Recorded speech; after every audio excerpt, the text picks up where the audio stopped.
ಚಿಕ್ಕಪೇಟೆ ಕ್ಷೇತ್ರ ಜನ ನನಗೆ 22,000 ಜನ ನನಗೆ ವೋಟ್ ಕೊಟ್ಟಿರೋರಿಗೆ, ನಮ್ಮ ಅಕ್ಕ ತಂಗಿಗಳಿಗೆ, ಅಣ್ಣ ತಮ್ಮಂದರಿಗೆ ಅರ್ಧ ಆಸ್ತಿ 7,000 ಕೋಟಿ ರೂಪಾಯಿ ಆಸ್ತಿ ಇದೆ ಅಪ್ರಾಕ್ಸಿಮೆಂಟು.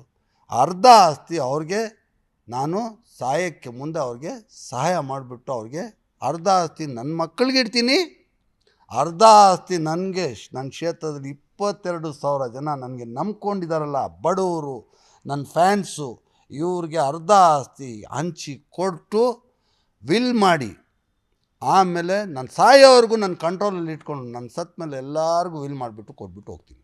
ಇದು ನಿಮ್ಮ ಚಾನಲ್ ಮುಖಾಂತರ ಹೇಳಿದ್ದೀನಿ. ಇದು ಸತ್ಯ, ಇದು ಸತ್ಯ, ಇದು ಸತ್ಯ, ಇದು ಸತ್ಯ. ಅದು ಬಿಟ್ಟು ಏನಿಲ್ಲ. ಅಲ್ಲಿ ನಾನು ಸಂಪಾದನೆ ಮಾಡೋಕ್ಕೆ ಹೋಗಿಲ್ಲ. ಅಲ್ಲಿ ನಾನು ಸಂಪಾದನೆ ಮಾಡಿದ್ದು ನಮ್ಮ ಅಕ್ಕ ತಂಗಿಗಳಿಗೆ, ಅಣ್ಣ ತಮ್ಮದನಿಗೆ ಕೊಟ್ಟು ಹೋಗ್ಬೇಕಂತ ನಾನು ತೀರ್ಮಾನ ಮಾಡಿದ್ದೀನಿ. ನಿಮ್ಮ ಚಾನಲ್ ಮುಖಾಂತರ ಹೇಳ್ತಾ ಇದ್ದೀನಿ. ಜೈ ಹಿಂದ್, ಜೈ ಕರ್ನಾಟಕ. ನನಗೆ ದೇವ್ರ ಶಕ್ತಿ ಕೊಳ್ಳಿ, ನನಗೆ ನಮ್ಮ ಕ್ಷೇತ್ರದ ಜನಕ್ಕೆ ಒಳ್ಳೆಯದಾಗಲಿ ಅಂತ ನಾನು ಬೇಡ್ಕೊಳ್ತಾ ಇದ್ದೀನಿ. ನಮ್ಮ ದೇವ್ರ ಹತ್ರ ಬೇಡ್ಕೊಳ್ತಾ ಇದ್ದೀನಿ. ಜೈ ಹಿಂದ್, ಜೈ ಕರ್ನಾಟಕ.